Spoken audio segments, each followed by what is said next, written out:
जी बिस्मिल्लाहिर्रहमानिर्रहीम। आज हमने 7 चैप्टर से आगे स्टार्ट करना है। 6 चैप्टर हो गए थे क्लास 8 के। आज इंशाल्लाह हमारी क्लास 8 भी मुकम्मल हो जाएगी और साइंस भी मुकम्मल हो जाएगी।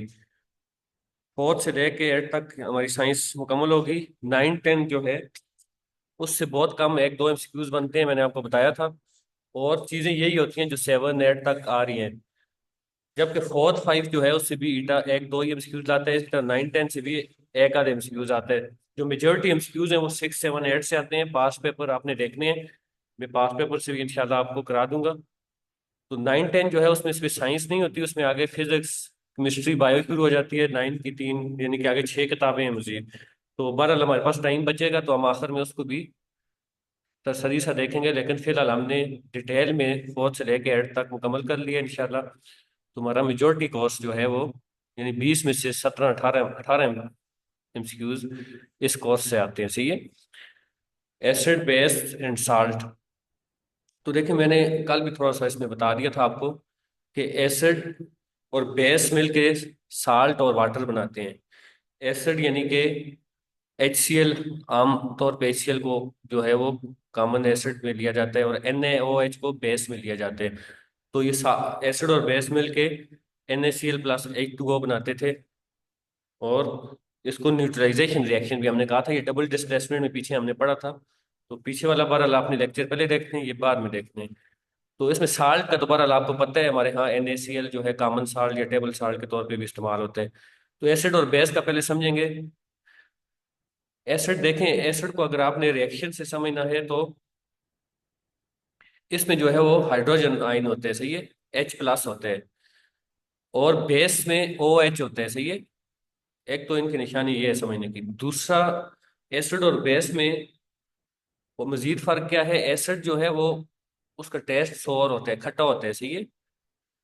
और बेस जो है वो उसका टेस्ट जो है वो बिटर बेटर यानी कि कड़वा होता है। सही है। तो ये दो मैंने निशानी आपको बता दी। एसिड में देखें हाइड्रोजन आयन होते हैं, H+ होते हैं। अच्छा, इसमें फिर हम कुछ एसिड्स और कुछ बेसिस पढ़ेंगे। सही है। कॉमन जो एसिड है बेसिस है, इतने नहीं है, 3 4 हैं। वो आपने याद रखने होंगे। इसमें इसमें से कोई भी पूछ सकते हैं। और उनके यूजेस हम थोड़े से पढ़ेंगे। एसिड के क्या यूज है, बेस देखें। ये कह रहा है कि एसिड का लफ्ज ही एसिडस से निकला है, जिसका मानी होता है खट्टा। सही है। लैटिन वर्ड है, लतीनी वर्ड है। तो बहरहाल देखें, ये आप समझाने के लिए इसने HCl को तोड़ दिया, H+ और Cl। तो कह रहे हैं कि H+ जो है ये एसिड की निशानी है। तो आपसे HCl पूछ ले एसिड है बेस है, तो आपने उसमें देखना है कि हाइड्रोजन आयन है या OH है। तो यहाँ से आप आराम से बता सकते हैं। सही है। H2SO4 में भी देखें हाइड्रोजन है, H है। H2SO4। फिर आगे हम मजीद भी पढ़ेंगे। ये देखें उस दिन भी मैंने बताया था, ये जो विनेगर है, सिरका है, उसका फार्मूला है CH3COOH। सही है। तो ये याद रखने आपने। फॉर्मिक एसिड जो है वो HCOOH होता है, ये देखें। ये आपने याद रखने, फॉर्मिक एसिड। और ये फॉर्मिक एसिड जो है जिस तरह CH3COOH सिरके में होता है, विनेगर में होता है। और फॉर्मिक एसिड जो है वो बी स्टिंग यानी कि जो मक्खी होती है उसके स्टिंग में होता है, उसके उसका जो डंग होता है। सही है, उसमें होता है। अच्छा, फिर देखें 3 एसिड बता रहे हैं आमतौर पे HCl होता है, H2SO4 होता है और HNO3 होते हैं। इनको थोड़ा थोड़ा से हम इनका यूजेस भी आगे पढ़ेंगे। अच्छा, ये देखें अब यहाँ पे केमिकल फार्मूला आपने एसिड का याद रखने हैं, 4 5 ही हैं। HCl हाइड्रोक्लोरिक एसिड कहते हैं, HNO3 नाइट्रिक एसिड कहते हैं, H2SO4 सल्फ्रिक एसिड कहते हैं, और H3PO4 फॉस्फोरिक एसिड कहते हैं। देखें सब में H है। यही निशानी है एसिड की जिसमें हाइड्रोजन आयन होगा। अच्छा, carbonic acid H2CO3, acetic acid CH3COOH। सही है। ये जो है वो उसमें होता है, सेब में होता है। फॉर्मिक एसिड HCOOH हमने पीछे पढ़ा है कि ये बी स्टिंग में होते हैं। सही है। मक्खी के उसमें होते हैं। सिट्रिक एसिड सिट्रिक एसिड जो है वो खट्टा यानी कि जो सिट्रिक फ्रूट्स में होते हैं, खट्टी चीज़ों में ऑरेंज हो गया, माल्टा हो गया, इस तरह की चीज़ें। सही है। कीनू हो गया। इसका फॉर्मूला है C6H8O7। ये जो आपने याद रखनी है, इसमें से एक चीज़ देता है। सही है। ये पिछली पिछले चैप्टर में भी आई थी इस तरह की चीज़ें। फिर ये देखें इनके नाम क्या हैं। अच्छा ये बेसेस हैं, आप देखें एसिड हमने समझ लिया, बेस देखें ओ एच है सब में, बेस की निशानी ये है कि उसमें ओ एच होगा। इसीलिए तो जब एसिड बेस मिलते हैं तो एसिड का एच और बेस का ओ एच मिलके पानी बना देते हैं, और बाकी साल्ट बन जाता है, कोई ना कोई साल्ट बनता है, सही है। लाजमी नहीं है NaCl हो, और भी कोई साल्ट बन सकते हैं, लेकिन बनेगा साल्ट और वाटर ही, सही है। अच्छा देखें NaOH caustic soda, KOH caustic potash, इसको पोटेशियम हाइड्रोक्साइड, के पोटेशियम होता है, सही है। पोटेशियम हाइड्रोक्साइड को कास्टिक पोटाश का नाम भी दे रहे हैं, सोडियम हाइड्रोक्साइड को कास्टिक सोडा का नाम दे रहे हैं, कैल्शियम हाइड्रोक्साइड को स्लैग, लाइम का नाम, लाइम मैंने कल भी बताया था, चूना, सही है, CaOH2। एमोनियम हाइड्रोक्साइड, कल देखें एमोनिया भी आया था एक जगह, उसका फार्मूला हमने पढ़ा था, उसमें भी ये नाइट्रोजन और हाइड्रोजन था। अमोनियम हाइड्रोक्साइड, मैग्नीशियम हाइड्रोक्साइड, इसमें सब में हाइड्रोक्साइड होगा और OH होगा, सही है। MgOH2, इसको मिल्क ऑफ मैग्नीशिया भी कहते हैं, ये याद रखना, देखें बहुत इंपॉर्टेंट चीजें, ये दोनों टेबल में से एक चीज लाजमी देगा इसमें आपने। फिर देखें बेसिस मैंने बता दिया है कि बेसिस जो होती हैं वो सबसे पहले OH होता है उसमें, और दूसरा उसका टेस्ट जो होता है वो खट्टा होता है, सही है। ये आपने बिटर टेस्ट, ये देखें टेस्ट बिटर, तो ये आपने याद रखनी दो निशानियां। फिर इसके देखें फायदे बता रहा है, ये सोप्स में इस्तेमाल होता है, डिटर्जेंट्स में, शैम्पूज में, इस तरह की चीजों में। और ये कड़वा टेस्ट होता है इसका, बिटर टेस्ट होता है, सही है। खट्टा जो होता है वो एसिड को होता है, इसमें फर्क रखने हैं, इसलिए एसिड ज्यादातर वो हमने पढ़े सिरके में होते हैं, सेब में होते हैं, इस तरह की चीजों में हम खाते भी हैं। अब ये सोप से ये हम चीजें ये तो नहीं खाते ना, इसका कड़वा टेस्ट है, बेसिस ज्यादातर इसमें होती हैं, सही है। और एसिड और बेस मिलके साल्ट और वाटर बनाते हैं, देखें अल्कली, इसको यहाँ बेस को अल्कली भी कहते हैं, इसमें कंफ्यूज नहीं होना आपने, सही है। बेस के लिए अल्कली का लफ्ज भी इस्तेमाल कर रही है, alkali plus acid is equal to salt plus water. तो अब देखें नॉर्मल साल्ट, कुछ नॉर्मल साल्ट होते हैं, मैंने आपको बताया सबसे ज्यादा NaCl इस्तेमाल होता है, हमारे घरों में भी कॉमन साल्ट कहते हैं, Na2SO4, CaSO4, KCl, potassium chloride, सही है, कैल्शियम सल्फेट और इस तरह। अच्छा एसिड में देखें NaHCO3, पीछे हम पढ़ आए हैं, ये कुछ कॉमन एसिड हैं। और बेसिस ये हैं, देखें मजीद दो बेसिस भी बता रहे हैं, ZnOHCl, BbOHCl, और डबल साल्ट कह रहे हैं कि salt that contains two different cations और एनाइंस, यानी एक ही साल्ट में दो केटाइंस और एनाइंस हो, केटाइन हमने पढ़ा था पॉजिटिव और एनाइन नेगेटिव, तो एक ही साल्ट में दो केटाइन एनाइन हो तो उसको डबल साल्ट का नाम दे रहे हैं। देखें CaCO3, MgCO3, ये सारे जितने भी हैं इनमें देखें आप एलिमेंट्स कितने हैं, इसमें कैल्शियम भी है, कार्बन भी है, ऑक्सीजन भी है, तो इन तीन में से दो लाजमी केटाइन या एनाइन हो गए, हो सकते हैं दो केटाइन हो एक एनाइन हो, सही है, दो दे रहे हो एलिमेंट्स इलेक्ट्रॉन्स और एक ले रहा हो, सही है। तो इस तरह ये देखें इनमें सब में तीन तीन है, इसकी निशानी ये MgCO3, K2SO4, क्योंकि इसमें दो केटाइन लाजमी होंगे और एक एनाइन, तो जब दो केटाइन एक एनाइन, दो केटाइन की शर्त है और साथ एक एनाइन भी लाजमी होगा, यानी दो दे रहे हैं तो एक लेने वाला भी तो होगा ना, या दो एक दे रहे हैं तो दो लेने वाले होंगे, तो इसमें तीन एलिमेंट्स लाजमी होंगे सब में, देख लें। और दूसरा नॉर्मल साल्ट, ये आपने याद रखना है नॉर्मल कौन कौन से हैं, सही है। तो ये चार चार पांच पांच चीजें हैं, इतनी ज्यादा नहीं है इसमें। इंडिकेटर, अब इंडिकेटर कैसे कहते हैं, इंडिकेटर कहते हैं निशानी के लिए या किसी चीज को चेक करने के लिए इंडिकेटर जो इस्तेमाल किया जाता है, सही है। इजिएस्ट वे टू डिटेक्ट, किसी भी चीज को देखने के लिए कि वो एसिड है या अल्कली है, देखें ज़ाहिरी निशानियां तो मैंने आपको बता दी हैं कि एक में हाइड्रोजन आयन होते हैं, दूसरे में हाइड्रोक्साइड होते हैं, एक का टेस्ट जो है वो खट्टा होता है, एक का कड़वा होता है। लेकिन बाकी उस पेपर पे कैसे देखेंगे कि ये एसिड है या बेस, तो उसके लिए दो तीन इंडिकेटर इस्तेमाल होते हैं, सही है। एक लिटमस पेपर होता है, सही है। लिटमस पेपर पे जो है वो एसिड हो तो वो रेड हो जाता है, ये याद रखते हैं, और बेस हो तो ब्लू हो जाता है अल्कली में, सही है। एक लिटमस पेपर होता है चेक करने के लिए, दूसरा आगे दो तीन और भी है वो भी हम पढ़ेंगे। फिर देखें प्रॉपर्टीज ऑफ एसिड, अल्कलीज और साल्ट, प्रॉपर्टीज क्या है, एसिड का स्कोर टेस्ट होता है, मैंने पहले बता दिए। ये ब्लू लिटमस पेपर हो तो उसको रेड कर देते हैं, सही है, यानी कि पीछे भी हमने पढ़े कि लिटमस पेपर रेड हो जाते हैं अगर एसिड हो तो, ब्लू से रेड हो जाते हैं। फिर पानी में डिजोल्व हो जाते हैं एसिड, सही है, जितने भी एसिड हैं, जिस तरह पीछे सिरके में होता है या सिट्रिक एसिड, पानी में आसानी से डिजोल्व हो जाते हैं। फिर ये अगर एक्वियस सोल्यूशन में हो, एक्वियस सोल्यूशन यानी पानी वाला, सही है, तो इलेक्ट्रोलाइट्स, इनको इलेक्ट्रोलाइट्स कहते हैं, और ये बहुत जरूरी होते हैं, सही है। आपने देखा होगा अक्सर लोग कहते हैं कि इलेक्ट्रोलाइट्स लेना बहुत लाजमी है। तो इलेक्ट्रोलाइट तब बनते हैं जब ये एसिड एक्वस सॉल्यूशन में डिजॉल्व हो तो। फिर देखें सिट्रस फ्रूट में सिट्रिक एसिड होता है, मैंने आपको बता दिया है। एप्पल में मेलिक एसिड होता है, सही है। एप्पल में मेलिक एसिड होता है, ये याद रखते हैं। सिट्रस फ्रूट में खट्टे फ्रूट्स होते हैं, उसमें सिट्रिक एसिड होते हैं। और ग्रेप्स जो अंगूर होता है उसमें टर्टेरिक एसिड होते हैं, सही है। ये तीनों निशानियां आपने याद रखनी है। और जो सिरका होता है उसमें एसिटिक एसिड होता है, सही है। सिरके में एसिटिक एसिड होता है। सेब का सिरका होगा तो, ये ज्यादातर दूसरे सिरके हैं उनमें एसिटिक एसिड होता है। कुछ सिर्फ सेब हो तो उसमें मैलिक एसिड होगा। सिट्रस फ्रूट में सिट्रिक एसिड होता है, और ग्रेप्स में इनमें से भी एक चीज पूछ सकता है। ये तीनों आपने, तीनों का फर्क रखना है। ये ना कहें कि ग्रेप्स भी जो खट्टे होते हैं तो उसमें सिट्रस एसिड होगा, ग्रेप्स में टर्टेरिक एसिड होता है, सही है। फिर अल्कली मैंने बता दिया, बिटर टेस्ट होता है। और ये भी जो है वो पानी में डिजोल्व होती है, सही है। और ये रेड लिटमस पेपर को ब्लू कर देता है, जिस तरह एसिड ब्लू को रेड करता है, ये रेड को ब्लू करता है, सही है। तो ये इसकी निशानी पता लग जाता है कि ये बेस है। अच्छा, इसका स्लिपरी टच होता है पानी में अगर करें तो, सही है।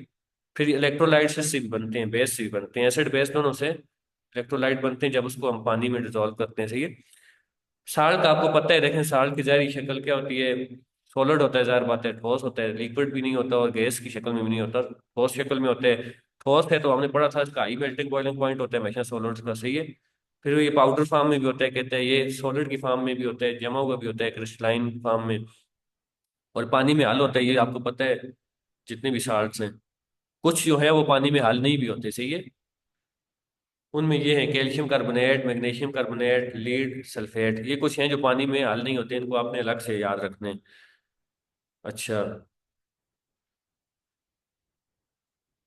फिर कहते हैं कि अगर पानी में साल्ट हो, पिघला हुआ हो, तो गुड कंडक्टर ऑफ इलेक्ट्रिसिटी भी होता है, उससे बिजली भी पास होती है।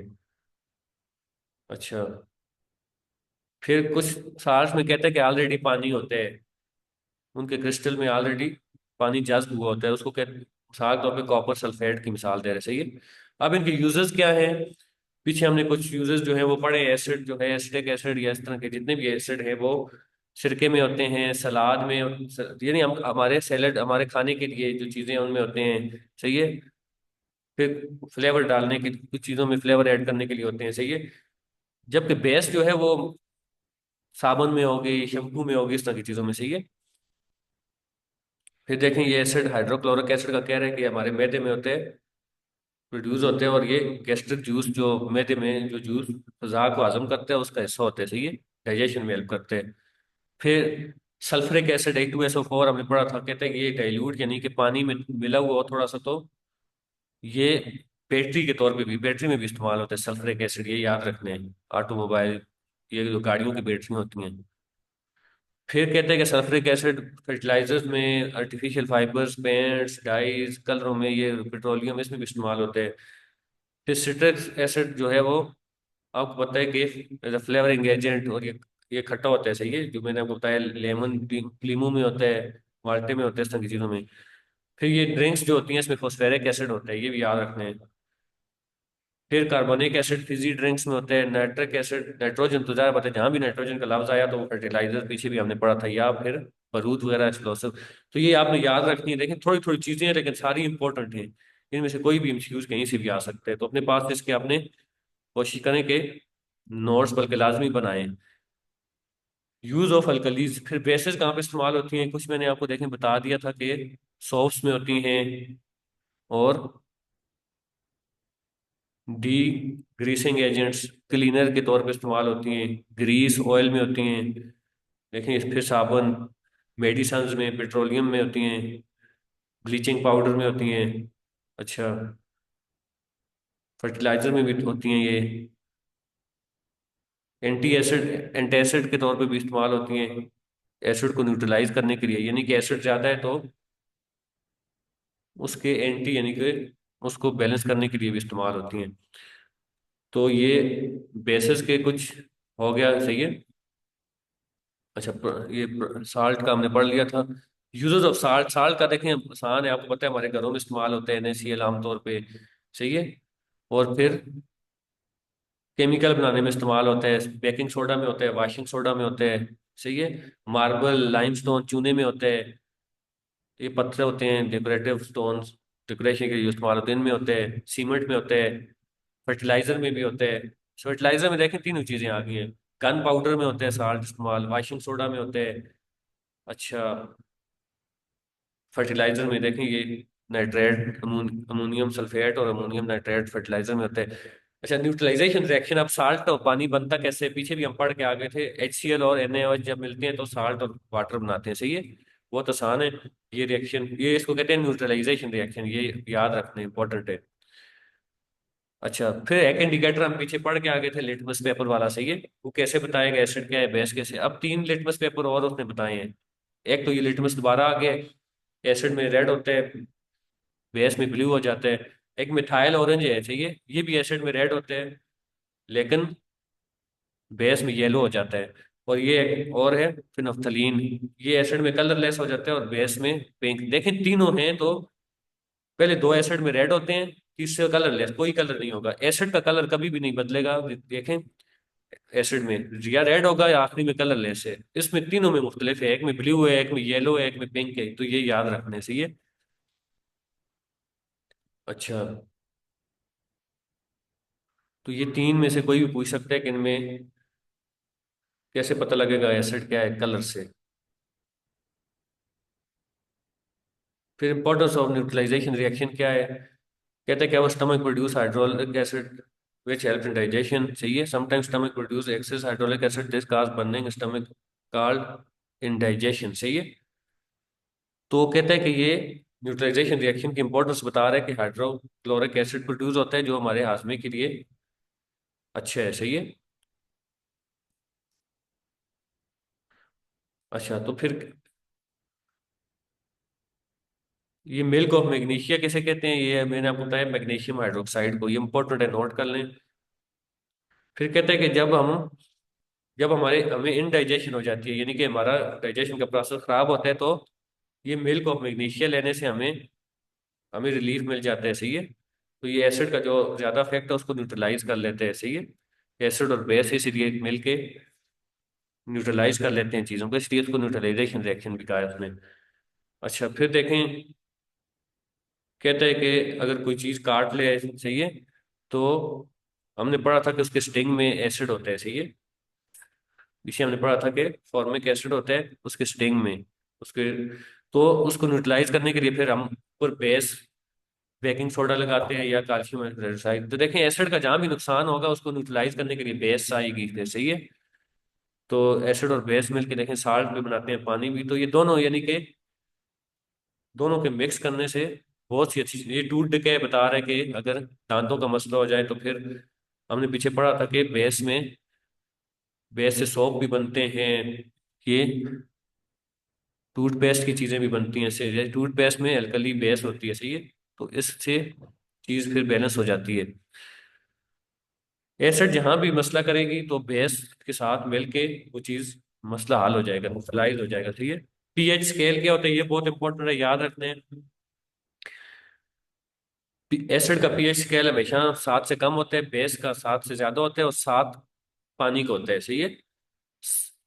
1 से लेके 7 तक कह लें कि एसिड को होता है, 7 पानी को होता है, और 7 से ऊपर 14 तक बेस को होता है, ये याद रखना है। ये देखें, 7 न्यूट्रल है, ये पानी को होता है। यहाँ तक एसिड है सारा, 0 से 6 तक, और आगे सारा बेस है। तो इनका अपना अपना भी देखें बता रहा है कुछ चीज़ों का। पानी का 7 है, मैंने आपको बता दिया है। तो ये जो एसिड है ये सारे इस साइड होंगे, 6 से कम कम। बनाना का कह रहा है कि ये 4-5 के दरमियान में। एप्पल जो है वो 3-4 के दरमियान में। लेमन देखें, सारे एसिड हैं, 3 में है। अच्छा, इस तरह देखें, बेस में अमोनिया है, देखें इसका 11-12 के दरमियान है। बेकिंग सोडा का 8-9 के दरमियान है। अच्छा, ब्लड देखें, ब्लड 7 से 8 के दरमियान है। पीएच लेवल ब्लड का 7 से 8 के दरमियान होता है, नॉर्मल। सोप का 10 है। ड्रेन क्लीनर का सबसे ज्यादा 14 है, ये याद रखते हैं। और एसिड में सबसे कम हाइड्रोक्लोरिक एसिड का 0 है। सही है। तो ये देखें, इंपॉर्टेंट चीजें हैं सारी। जो चीज इसमें आपको मुश्किल लग रही हो वो अपने पास नोट करनी है, दोबारा आपने देखना होगा लाजमी इसको, वरना आप इसको भूल जाएंगे पेपर तक फिर। नोट करना लाजमी है, सही है। जो कंसेप्ट आपके बन गए वो तो बन गए कि एसिड क्या है, बेस क्या है, साल्ट क्या है। लेकिन जो इंपॉर्टेंट चीजें हैं, जो टाइप्स हैं, वो चीजें आपको आपने नोट करनी है। फोर्स एंड प्रेशर देखिए बहुत आसान चैप्टर है, पीछे ही पढ़ते आ रहे हैं। फोर्स क्या है, प्रेशर क्या है, इसमें थोड़ी सी मजीद डिटेल है। फोर्स हमने पढ़ा था कि फोर्स किसी भी चीज को पुल या पुश करना, किसी भी चीज को खींचना या धकेलना। और प्रेशर क्या है, ये हम नई चीज है इसमें पढ़ेंगे। फिर फोर्स का यूनिट न्यूटन है, हमने पढ़ा था F = ma होता है। ये देखें कुछ चीजें अब आएंगी, फोर्स का यूनिट क्या है, वेलोसिटी का यूनिट क्या है, प्रेशर का यूनिट क्या है, ये आगे आ रही है। ये आपने इसलिए अपने पास लाजमी नोट करने हैं, हर चीज का यूनिट क्या है और उसका फार्मूला क्या है। और क्योंकि इसमें से एक चीज आती है, एक F = ma है, तो ए आपसे पूछ लेगा एफ और एम दे देगा, या एम ए दे देगा एफ पूछ लेगा एफ कितने हैं, सही है। तो ताकि आपको फार्मूला पता होना चाहिए। मल्टीपल फोर्सेस क्या है देखें, लाजमी नहीं है हर चीज पे एक ही फोर्स लगे। मल्टीपल फोर्सेस दो तीन जगहों से भी लग सकती है, यानी कि एक चीज पे दो तीन जगह से फोर्स लग रही है, ऊपर से भी, नीचे से भी, साइड से भी, उसको उसने मल्टीपल फोर्सेस का नाम दिया, सही है, एक से ज्यादा फोर्सेस। नेट फोर्स क्या है, नेट फोर्स का मतलब है टोटल, यानी नेट वैल्यू या नेट प्राइस, या आपने सुना होगा हर जगह, तो उसका मतलब होता है टोटल। टोटल क्या आ गया है, यानी कि जितनी फोर्सेस लग रही हैं उसको टोटल करें तो नेट फोर्स निकल आएगी, सही है। बैलेंस फोर्स क्या है, बैलेंस फोर्स का मतलब है कि जितनी भी फोर्सेस लग रही हैं, अगर ऊपर से भी लग रही है नीचे से भी, तो ये बैलेंस, अगर इनका नेट फोर्स जीरो आ रहा है, ऊपर से लगने वाली मिसाल के तौर पे 5 न्यूटन है, नीचे से लगने वाली -5 न्यूटन है, तो इसका नेट बैलेंस फोर्स जीरो हो जाएगी, या नेट फोर्स चाहिए तो इसको हम कहेंगे, नेट फोर्स जीरो होगी तो हम कहेंगे ये बैलेंस्ड है। और ये चीज मूवमेंट में नहीं होगी, फिर एक जगह होगी। मूवमेंट में चीज जब तभी होगी जब उसकी फोर्सेस बैलेंस नहीं होंगी, नेट फोर्स जीरो नहीं होगी, सही है। अनबैलेंस्ड फोर्स उसको कहेंगे फिर हम। जिस तरह देखें, ये गेंद को मारेगा तो गेंद अभी रुकी हुई है, इसकी नेट फोर्स जीरो है, बैलेंस्ड है। जब इसको मारेगा इससे तो ये मूवमेंट शुरू हो जाएगी, ये अनबैलेंस्ड हो जाएगी। और फिर जाके रेजिस्टेंस होगी, एयर रेजिस्टेंस होगी, और कुछ चीजें फ्रैक्शन से स्लो हो जाती हैं, फिर आखिर में जाके ये बैलेंस होती होती आखिर में जीरो हो जाएगी, फिर रुक जाएगी। तो ये बहुत आसान सी चीज है, ये समझा रहा है बैलेंस्ड अनबैलेंस्ड क्या है। प्रेशर क्या है, आप देखें, फोर्स हमने पढ़ लिया, F = ma होता है। प्रेशर होता है फोर्स पर यूनिट एरिया। आप जिस जगह पे फोर्स लगा रहे हैं उसको और उसके एरिया को तकसीम करेंगे तो प्रेशर निकल आएगा, सही है।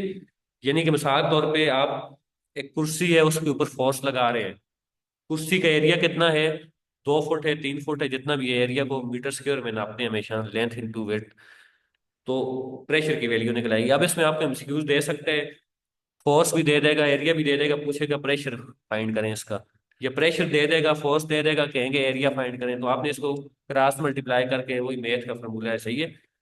तो ये चीजें आपको फॉर्मूले याद होने चाहिए, ये भी नोट करें प्रेशर का फॉर्मूला। अच्छा, यूनिट ऑफ प्रेशर क्या है, जिस तरह फोर्स का यूनिट जो है वो न्यूटन है, इस तरह प्रेशर का यूनिट है पास्कल। देखें यार, साइंटिस्ट के नाम पे होते हैं, जिन साइंटिस्ट ने इन पे काम किया होता है उनके नाम पे इसके यूनिट बन जाते हैं। फिर कहते हैं कि जितनी ज्यादा गहराई होगी लिक्विड में उतनी प्रेशर बढ़ जाएगा, सही है।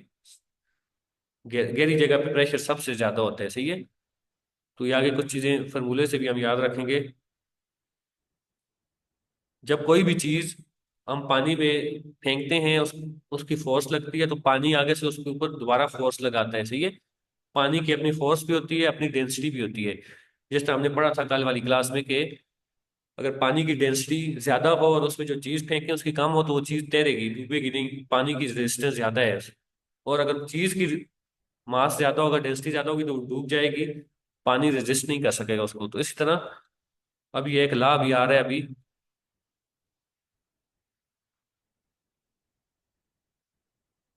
तो प्रेशर किस चीज पे डिपेंड करते हैं, फोर्स पे डिपेंड करते हैं, कितनी ज्यादा फोर्स लगी है, उसके एरिया पे डिपेंड करते हैं, एरिया क्या है। और देखिए फोर्स के अंदर भी तो एम ए आ जाता है, तो मास पे भी डिपेंड करते हैं, जितना ज्यादा मास होगा, ऊपर वाली क्वांटिटी हमेशा डायरेक्ट रिलेशन में होती है, जितनी ज्यादा फोर्स होगी उतनी प्रेशर होगा ज्यादा। तो फोर्स के अंदर मास भी है, एक्सेलरेशन भी है, तो जितना ज्यादा मास होगा वजन उतनी ज्यादा। तो बहरहाल ये चीजें आपने, बियॉन्सी किसको कहते हैं, सही है। ये वही मैंने आपको चीज बताई है कि कोई भी चीज आप पानी में फेंकते हैं तो पानी उसको, एक फोर्स वो लग रही होती है पानी पे, और एक पानी उसके ऊपर ऊपर लगा रहा होता है, वो फोर्स नीचे लग रही होती है, पानी ऊपर लगा रहा होता है। तो ये जो अपवर्ड फोर्स है, ये कहता है कि the weight of the displaced water equal to the buoyant force acting on the object. तो जितना पानी डिस्प्लेस्ड होगा वो चीज फेंकने के नतीजे में, फोर्स के नतीजे में, तो वो उसकी बियॉन्ड फोर्स की इक्वल होगी, सही है, जो ऑब्जेक्ट पे लग रही है।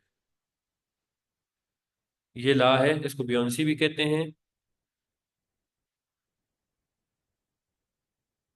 और बियॉन्ड फोर्स उसको कहते हैं जो पानी लगाता है वापस चीज पे, सही है। अपवर्ड फोर्स जो पानी लगाता है किसी भी चीज पे, ये देखें, ये ऊपर लगा रहा है, इसको बियॉन्ड फोर्स कहते हैं। ये वेट जो है ये नीचे, किसी चीज का वेट जो है वो नीचे की तरफ लग रही है फोर्स, और पानी ऊपर की तरफ लगा रहा है, सही है। तो इसमें यही होगा कि अगर नीचे लगने वाली फोर्स ज्यादा है तो वो चीज डूब जाएगी, और पानी की ज्यादा है तो वो चीज डूबेगी नहीं, वो तैरनी शुरू होगी। और अगर बराबर है तो वो चीज सस्पेंड हो जाएगी वहां पे, सही है, ना डूबेगी ना तैरेगी। तो ये बहुत आसान चीज है, ये याद रखते हैं। हाइड्रोक्लोरिक एलिवेटर, देखें इसमें इसने बड़े मजे की चीज बताई है, ये जो लिफ्ट चलती है ऊपर नीचे आती है, इसको साइंटिफिक तौर पे उसने समझाने की कोशिश की है लिफ्ट का। देखें, हमने पढ़ा है प्रेशर क्या होती है, फोर्स पर यूनिट एरिया, यानी कि जितना एरिया कम होगा, एरिया नीचे है, सही है, इनवर्स डायरेक्शन है, जितना एरिया कम होगा उतनी फोर्स ज्यादा होगी, जितना उतनी प्रेशर ज्यादा होगा, और जितना एरिया ज्यादा है उतना ही प्रेशर कम होगा। अब इसने एलिवेटर की मिसाल दी है, देखें यहाँ पे कह रहा है कि एरिया को कम कर दिए, बिल्कुल कम, देखें ये बहुत नैरो पाथ है। एरिया कम किया है तो क्या हुआ है, जितना एरिया कम करेंगे उतना ही प्रेशर ज्यादा लगेगा, यहाँ से प्रेशर ज्यादा लगेगा। ये आगे पानी है, ये ऑयल रखा हुआ है इसमें, तो ये यहाँ पे आके डिवाइड होगा। यहाँ पे उसने एरिया ज्यादा कर दिया है, अब एरिया ज्यादा कर दिया तो यहाँ पे प्रेशर कम हो जाएगा, सही है। यहाँ पे प्रेशर ज्यादा लगा है, यहाँ पे प्रेशर कम होगा, ये चीज ऊपर उठ जाएगी, सही है। तो ये इसने समझाने की कोशिश की है इसमें, हाइड्रोलिक एलिवेटर, इसमें पानी होता है। सिर्फ इस फार्मूले को इस्तेमाल करके प्रेशर और एरिया के, देखें एरिया कम किए प्रेशर ज्यादा लगेगा, यहाँ से आगे एरिया ज्यादा कर दिया तो यहाँ पे रेजिस्टेंस कम हो जाएगी, प्रेशर कम हो जाएगा, तो ये चीज ऊपर उठ जाएगी, सही है। बहरहाल, ये हाइड्रोलिक एलिवेटर में पूछे कौन सा उसने रूल अप्लाई किया, तो प्रेशर और एरिया का किया, सही है। एरिया कम प्रेशर ज्यादा, एरिया ज्यादा तो प्रेशर कम। अब रॉकेट में भी देखें यही चीज इस्तेमाल हो रही है। Rocket carry fuel that is burn into a chamber, सही है, इसमें फ्यूल बर्न होता है। As the fuel burns, it releases hot gas that shoots from an opening at the back of chamber. The force of the gas moving backward pushes the rocket upward.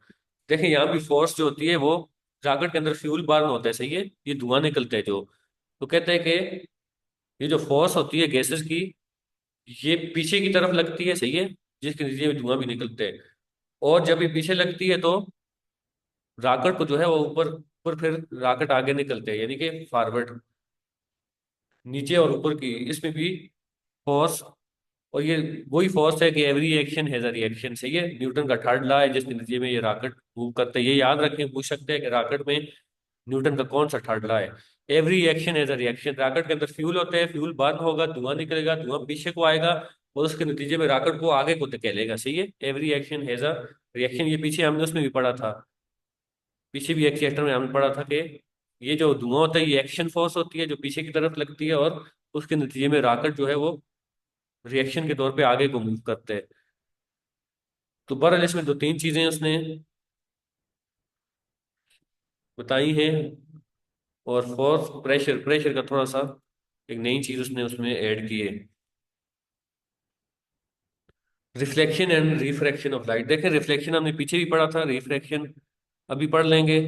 Reflection का हमने पढ़ा था कि light जब भी किसी APEC object पे पड़ती है जिससे नहीं गुजर सकती, तो उससे रिफ्लेक्ट होकर वापस आ जाती है और उसका साया बना देती है, सही है। जिस चीज से लाइट गुजर जाए, ट्रांसपेरेंट होगी, तो उसका साया कभी भी नहीं बनाएगी। जिस चीज से नहीं गुजर सकती उसका साया बनाती है हमेशा, सही है। ये पीछे हम पढ़ के आ गए हैं लाइट की प्रॉपर्टीज। लाइट जो है वो स्ट्रेट पाथ में मूव करती है, सही है, ट्रांसपेरेंट चीज से गुजर जाती है, अपेक से नहीं गुजरती, ट्रांसलूसेंट से आधी गुजर जाती है आधी नहीं गुजरती, जिसमें हमने पर्दे की मिसाल ली थी, प्लास्टिक की ली थी, ट्रांसपेरेंट में ग्लास की ली थी, और अपेक में इंसान खुद है, इंसान से भी लाइट नहीं गुजर सकती, इसीलिए उसका साया बनाती है। दीवार से लाइट नहीं गुजर सकती, सही है। तो जिस चीज से नहीं गुजर सकती उसमें एक तो एब्जॉर्ब हो जाती है, उसके अंदर गुजर नहीं सकती, तो और वापस उसका रिफ्लेक्शन से साया भी बना देती है, सही है। फिर पीछे हमने डिस्पर्शन ऑफ लाइट में प्रिज्म की मिसाल दी थी। प्रिज्म एक आर्टिफिशियल चीज है। जिस तरह रेनबो में कलर साथ नजर आते हैं, उस तरह प्रिज्म आर्टिफिशियल तौर पे कलर को डिवाइड कर लेते हैं, और ये जो कलर डिवाइड करता है इसको डिस्पर्शन कहते हैं, सही है। ये पूछते हैं अगर डिस्पर्शन का प्रोसेस कहाँ पे होता है, रेनबो में होता है, प्रिज्म में होता है, तो ये आपने याद रखना है, सही है। फिर स्पीड ऑफ लाइट हम पीछे पढ़ते आ रहे हैं, बहुत इंपॉर्टेंट है। 3.3 मल्टीप्लाई बाय 10⁻8 मीटर पर सेकंड, और किलोमीटर में पूछे तो 3 × 10⁻5 यानी 3 लाख किलोमीटर, सही है। तो स्पीड ऑफ लाइट याद रखनी है। रे मॉडल ऑफ लाइट, रे उसको कहते हैं जो रोशनी का रास्ता होता है। जिस तरह साउंड का हर एक मीडियम होता है, रोशनी, सही है, रोशनी जिस चीज से गुजरती है, ये जो रोशनी की जो शुआ होती है, सही है, उसको हम कहते हैं रे। तो रे मॉडल ऑफ लाइट उसने बताया कि रोशनी हमेशा स्ट्रेट मूव करेगी, सही है, और जिस स्पीड से करेगी वो भी आपने याद रखनी है। तो लाइट दो, या रिफ्लेक्ट होगी जिस चीज से नहीं गुजर सकती, रिफ्लेक्ट होगी जिस चीज से गुजर जाएगी, उसमें रिफ्रैक्ट होगी, सही है। गुजर के आगे रिफ्लेक्ट हो जाएगी, चाहे वो मुकम्मल गुजरे या आधी गुजरे। जिससे नहीं गुजर सकती उसमें रिफ्लेक्ट होगी, सही है। अब देखें, ये समझा रहे हैं आपको, ये इंसिडेंट रे, ये जो रोशनी पड़ती है किसी चीज पे, सही है। यहाँ से यहाँ आप समझे कि इंसान है या कोई दीवार है, सही है। ये रोशनी पड़ी, इसको कहा, ये जो रोशनी है रे, इसको इंसिडेंट रे का नाम दिया उसने, सही है। यहाँ पे आके वो नहीं गुजर सकती, उसमें से तो क्या हो जाएगी, रिफ्लेक्ट हो जाएगी। ये रिफ्लेक्टेड रे है। ये जो इंसिडेंट रे और रिफ्लेक्टेड रे, इसके दरमियान में नॉर्मल है, बिल्कुल पैरेलल, ये देखें नॉर्मल। तो कहते हैं कि ये जो नॉर्मल और इंसिडेंट रे के दरमियान एंगल बनेगा, उसको उसने एंगल ऑफ इंसिडेंस कह दिया। जो नॉर्मल और इसके दरमियान बनेगा रिफ्लेक्टेड रे के, उसको एंगल ऑफ रिफ्लेक्शन कह दिया उसने, सही है। तो ये सारी चीजें आपने याद रखनी है। इंसिडेंट रे कौन सी है, रिफ्लेक्टेड रे कौन सी है, angle of incidence, angle of reflection बराबर होते हैं, सही है। जितनी वो इंसिडेंट रे इस पे पड़ेगी उतनी ही आगे उसी एंगल पे रिफ्लेक्ट भी होगी, सही है। देखिए मिरर से भी समझा रहे हैं, मिरर में भी यही है। ये इंसिडेंट रे आ रही है, रोशनी आ रही है, हमारा मिरर में जो हम देखते हैं साया सारा रिफ्लेक्शन से होते हैं। ये रिफ्लेक्ट हो गई है, यहाँ पे इसने हमारी तस्वीर बना दी है। साया जो है वो बनता है, वो ब्लर होता है, क्योंकि हमने पढ़ा था कि जितनी चीज स्मूथ होगी, जितनी साफ शफाफ होगी, उतनी ही अच्छा जो है वो, इसीलिए मिरर इसी फॉर्मूले पे बने हैं। इसको बिल्कुल आपने देखा होगा, शीशा कितना चमकदार साफ होता है। अगर वो साफ ना होता तो हमारा उसमें ठीक तरह से चेहरा न बन सकता। चेहरा तो हमारा देखें दीवार पे भी साया बनता है, बहुत सी चीजों पे बनता है, लेकिन वो मिरर की तरह नहीं होता। मिरर में सिर्फ ये है कि उसने उसको स्मूथ रखते हैं ताकि कमल उसमें रिफ्लेक्शन का प्रोसेस सारा हो जाए और उसका इमेज बिल्कुल साफ और क्लियर बन जाए। तो देखें लॉज ऑफ रिफ्लेक्शन है। इस तस्वीर को, इस डायग्राम को देख के आपने समझने, पहला लॉ कहता है कि इंसिडेंट रे, ये जो रे पड़ रही है, रिफ्लेक्टेड रे, ये जो रिफ्लेक्ट हो रही है, और नॉर्मल, ये तीनों ये एक ही लाइन में होंगे। देखें एक ही लाइन में तीनों, ऐसे नहीं है कि नॉर्मल इधर से बन रहा हो और रिफ्लेक्टेड इधर से बन रहा हो। सेकंड लॉ क्या है, angle of reflection is equal to angle of incidence. मैंने आपको बता दिया है कि ये जितनी इंसिडेंट रे आ रही है इसी एंगल पर रिफ्लेक्ट होगी, तो ये बराबर हो गए, सही है। फिर टाइप्स ऑफ रिफ्लेक्शन कह रहे हैं, दो टाइप्स हैं, स्मूथ सरफेस। देखें स्मूथ सरफेस जितनी भी होगी, ये जो शीशे में भी मैंने आपको बताया है कि एक ही डायरेक्शन में रिफ्लेक्ट करेगी उसको। और ये जो स्मूथ नहीं होती, ये इसमें लाइट आगे मुख्तलिफ डायरेक्शंस में रिफ्लेक्ट हो जाती है, इसलिए वो उसका जो है इमेज भी ठीक नहीं बनता, ब्लर बनता है या। अच्छा दूसरा जो है देखें, टू टाइप्स ऑफ रिफ्लेक्शन, एक हमने पढ़ लिया। दूसरी देखें जो रफ सरफेस होती है, उसमें कहते हैं कि डिफ्यूज रिफ्लेक्शन होती है हमेशा। उसमें लाइट देखें, यहाँ पे देखें स्मूथ में जिस एंगल पे आ रही है उसी एंगल पे एक ही डायरेक्शन में रिफ्लेक्ट हो रही है। तो यहाँ पे देखें आ रही है आगे मुख्तलिफ डायरेक्शन में, कोई इधर रिफ्लेक्ट हो रही है, कोई इधर हो रही है, कोई इधर हो रही है, और ये स्ट्रेट लाइन में है लेकिन डायरेक्शन डिफरेंट है, सही है। तो इसको उसने नाम दिया डिफ्यूज रिफ्लेक्शन, डिफ्यूज रिफ्लेक्शन का, सही है।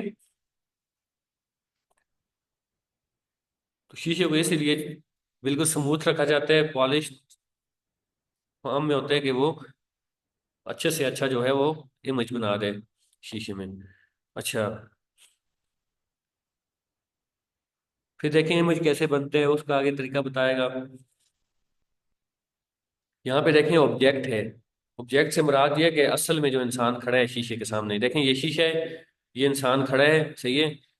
इसमें देखें वही लाइट पड़ रही है, इंसिडेंट रे है, रिफ्लेक्टेड रे है, और फिर यहाँ पे उसका इमेज बन रहा है। एक तो देखें हम जो अस्सी जगह खड़े हैं वो ऑब्जेक्ट हैं हम, एक जो हमारा इमेज बन रहा है। और इमेज हमेशा प्लेन मिरर में उतने ही फासले पे बनेगा जितने पे हम खड़े हैं, सही है। दूर या करीब भी नहीं बनेगा, बड़ा या छोटा भी नहीं बनेगा, ये याद रखना है। जबकि दूसरे जो मिरर होते हैं आगे हम पढ़ेंगे, कन्वेक्स मिरर है, कनकेव मिरर है, उसमें फासला भी चेंज हो जाता है, और उसमें इंसान का जो है वो हाइट भी चेंज हो जाती है। लेकिन जो हमारे घर में मिरर इस्तेमाल होते हैं जिसको प्लेन मिरर कहते हैं, उसमें जिस फासले पे हम खड़े हैं उसी उसी फासले पे वो बताएगा। और जितने हम हैं हमें उतने ही बताएगा, छोटा बड़ा नहीं बताएगा वो। आगे कनकेव और कन्वेक्स मिरर होते हैं जिसमें चीज छोटी बड़ी करके बताई जाती है, सही है। वो हम आगे पढ़ रहे हैं अभी। कैरेक्टरिस्टिक्स ऑफ इमेज फॉर्मेशन देखें। इमेज के दो तीन टाइप्स हैं, बल्कि दो टाइप्स से हम पढ़े, वर्चुअल इमेज और रियल इमेज, सही है। Real image, virtual. वर्चुअल का मतलब है कि जो चीज हकीकी ना हो, सही है। जो इमेज रियल नहीं होगा वो वर्चुअल है, सही है। तो no lights rays actually converge on the image position. तो वर्चुअल में क्या होता है, वर्चुअल इमेज जब बनते हैं उसमें ये होता है कि लाइट जो है वो no light rays actually converge on the image position, उसमें कन्वर्जिंग नहीं हो रही होती, सही है। अभी हम पढ़ेंगे कन्वर्जिंग और डाइवर्जिंग का थोड़ा सा फर्क, सही है। तो वर्चुअल इमेज उसमें बनता है। अच्छा, इसमें थोड़ा सा पहले करेक्टरिस्टिक्स देख लेते हैं इमेज के। देखिए इमेज जब बनते हैं तो उसके तीन चार करेक्टरिस्टिक्स होते हैं। एक को हम मैग्निफिकेशन कहते हैं। मैग्निफिकेशन हमने पीछे माइक्रोस्कोप में भी पढ़ा था कि चीज को छोटी को बड़ा करके दिखाना, बड़ी को छोटा करके दिखाना, मैग्नीफाई करना, सही है। तो माइक्रोस्कोप में ये होता है कि बहुत छोटी सी चीज को बड़ा करके दिखाता है जिससे हमें नजर आ जाती है, जिस तरह सेल है या बैक्टीरिया है या वायरस है। तो मैग्निफिकेशन क्या होती है, रेशियो होती है image size to object size. पीछे हमने पढ़ा है ऑब्जेक्ट असल चीज और इमेज जितनी वो दिखा रहा है। तो प्लेन मिरर में, ये मैग्निफिकेशन में इमेज साइज और ऑब्जेक्ट साइज बिल्कुल बराबर होते हैं, लेकिन बाकियों में बराबर नहीं होगा, सही है। बाकियों में छोटा बड़ा होता है, सही है। किसी में ऑब्जेक्ट छोटा होगा, इमेज बड़ा होगा, किसी में इमेज बड़ा होगा, ऑब्जेक्ट छोटा होगा, सही है। तो इसको कहते हैं मैग्निफिकेशन। एटीट्यूड किसको कहते हैं, एटीट्यूड यानी कि इमेज जो है वो अपराइट है, इन्वर्टेड है, उठा हुआ है, सही है। अपराइट है और अपसाइड डाउन है, इन्वर्टेड है, क्या है। इसमें आगे हम पढ़ेंगे कन्वेक्स मिरर में, कनकेव मिरर में कुछ इमेज अपराइट बनते हैं, कुछ इन्वर्टेड। ये आपने नोट करने हैं अपने पास से, ये इंपॉर्टेंट चीज है। और पोजीशन क्या होती है, पोजीशन वही मैंने आपको बताया, डिस्टेंस होता है जो प्लेन मिरर में बिल्कुल ठीक फासले पे बता रहा होता है जिस पे इंसान होते हैं। देखिए अब बड़ा छोटा करना इमेज को, वो बड़ा छोटा दिखाना, अपराइट अपसाइड डाउन दिखाना, इन्वर्टेड, या उसने नाम दिया इसको अपराइट और इन्वर्टेड का। और पोजीशन डिस्टेंस दिखाना, डिस्टेंस ज्यादा दिखा रहा है कम दिखा रहा है। और आखिर में टाइप हमने पढ़ लिया, रियल है या वर्चुअल है। तो वर्चुअल हमने पहले देख ली थी, रियल क्या है, जिसमें लाइट रेज कन्वर्ज, कन्वर्ज कहते हैं एक जगह पे मिलना, डाइवर्ज आगे से सीम होना। तो रियल इमेज में लाइट क्या होती है, कन्वर्ज हो रही होती है एक पॉइंट पे, सही है। और उसके बाद डाइवर्ज हो जाती है, सही है पीछे। कहते हैं कि सादा लफ्जों में कहें कि if you place screen at the image position the image would appear on the screen. क्या आप रियल इमेज के सामने स्क्रीन रखते हैं तो उस स्क्रीन पे भी रियल इमेज बन जाता है, जिस तरह आगे मिसाल देगा।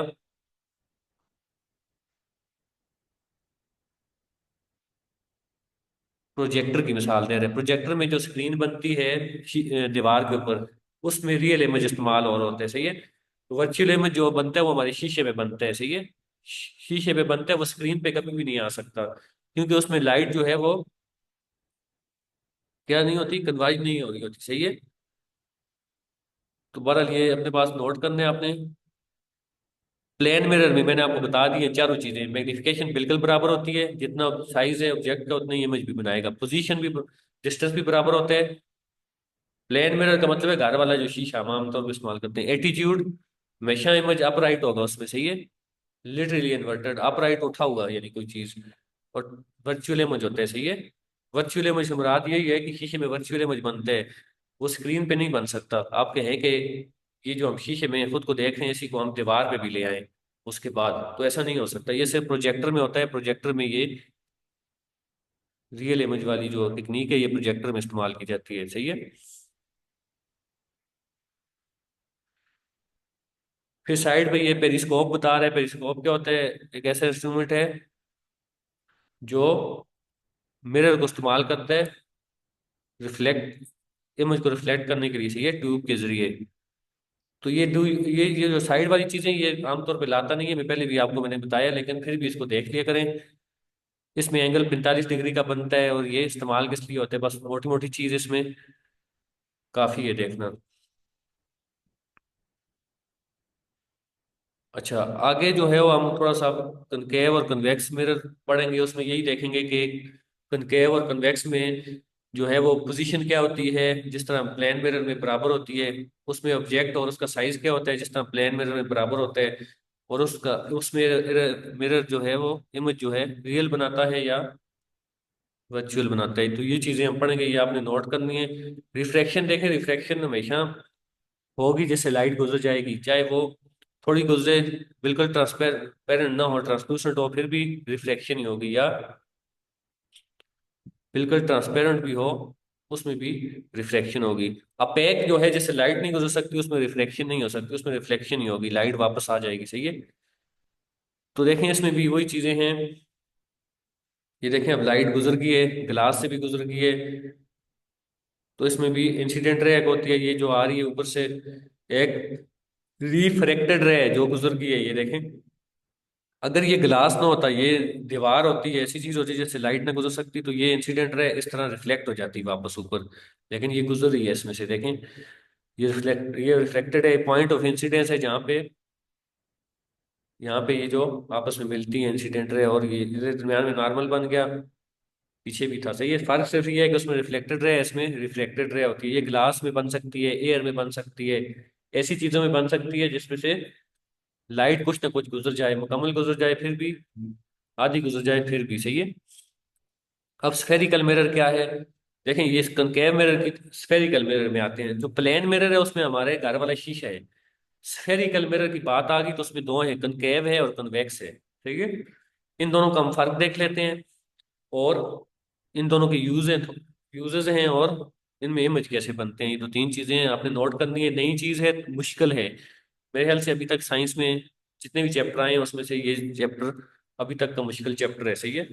एक कल वाले लेक्चर में भी आया था एक आध चैप्टर। तो अब ऐड की साइंस है, ज़ाहिर बात है लेवल अब हाई हो रहा है इसमें, सही है। तो इसमें से आपने नोट्स लाजमी बनाने हैं, इसमें से ज़्यादा आता भी है, इसमें मेहनत भी ज़्यादा करनी है। कनकेव मिरर क्या है? कहता है कि जिसकी जिसकी इनसाइड सरफेस क्या हो, अंदर वाली सरफेस इनसाइड रिफ्लेक्टिंग हो, सही है, तो उससे रिफ्लेक्शन के लिए यूज हो रहा हो। देखें ये जो है वो मसनूई तौर पे बनाए जाते हैं ये शीशे, इनमें से कोई काम लेना होता है आगे हम पढ़ेंगे इनसे काम क्यों लिया जाता है, इसकी इनसाइड को क्यों रिफ्लेक्टेड रखा जाता है, किस मकसद के लिए यहाँ से लाइट रिफ्लेक्ट हो, और इसकी इसकी आउटसाइड को रिफ्लेक्टेड रखा जाता है, इनसाइड रिफ्लेक्टेड नहीं होती, सही है। कनकेव की कनकेव की इनसाइड रिफ्लेक्टेड होती है, अंदर वाली जगह, और कन्वेक्स की आउटसाइड रिफ्लेक्टेड होती है। ये आप इसके यूजेस पढ़ेंगे तो आपको समझ आएगी कि क्यों रखी जाती है ये, एक की इनसाइड और एक की आउटसाइड। अच्छा, इस पे देखें, इसमें तीन चार चीजें होती है, ये याद रखें इन मिरर पे, सही है। एक सेंटर ऑफ कर्वेचर होता है, बिल्कुल दरमियान का पॉइंट मिरर का, सही है। सेंटर, इसीलिए इसको सेंटर ऑफ कर्वेचर कहते हैं, ये सी से इसको लिखते हैं, सही है। तो ये सेंटर है, ये रेडियस है। देखें रेडियस आगे मैथ में भी आएगा, रेडियस होता है सेंटर से लेके कोने तक जितना भी डिस्टेंस है, सही है। अब सर्कल का रेडियस जो होता है वो सर्कल के कोने से लेके उसके दरमियान तक बनते हैं, और डायमीटर उस कमल बनते हैं वो डबल हो जाते हैं, सही है। और पॉल क्या है? पॉल ये साइड पे देखें, ये पॉल है, मिड पॉइंट है, सही है। ये अब ये सेंटर है, ये पॉल है, ये प्रिंसिपल एक्सिस ये है। Principal axis is a straight line drawn through the centre of curvature at the pole. तो प्रिंसिपल एक्सिस का कह रहा है कि स्ट्रेट लाइन होती है सेंटर ऑफ कर्वेचर से पॉल तक, सही है।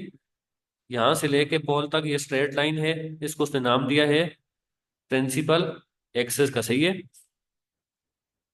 और फोकल पॉइंट और फोकल लेंथ में क्या फर्क है? फोकल लेंथ तो ये यानी कि जितनी लेंथ बन रही है यहां से यहां तक, और फोकल पॉइंट ये जो है ये वाला है, ये एफ जो है ये फोकल पॉइंट है, सही है। अब कितनी चीजें होगी? सेंटर ऑफ कर्वेचर हो गया, पोल हो गया, प्रिंसिपल एक्सिस हो गया, फोकल पॉइंट हो गया, सही है। ये चीजें आपने देखनी है। ये कनकेव मिरर में है, कनकेव मिरर में देखें जो है वो ये सेंटर ऑफ कर्वेचर, और कन्वेक्स में ये देखें यहाँ पे है, बाहर है, आउटसाइड। और ये पोल है, ये जो है वो फोकल पॉइंट है इसका। तो बहरहाल लिस्ट में आपने ये तीन चार चीजें इंपॉर्टेंट है। सेंटर ऑफ कर्वेचर पूछ सकते हैं कहाँ पे होता है, सेंटर ऑफ द स्फीयर, सही है। और रेडियस पूछ सकते हैं क्या होता है, रेडियस। पोल का पूछ सकते हैं कहाँ पे बनता है, mid point of the spherical mirror, देखें ये मिड पॉइंट से बनता है। और प्रिंसिपल एक्सिस क्या होता है? स्ट्रेट लाइन होती है जो सी और बी के दरमियान होती है, सही है, सेंटर ऑफ कर्वेचर और पोल के दरमियान। अब इमेज फॉर्मेशन हम पढ़ेंगे कनकेव मिरर में और कन्वेक्स में।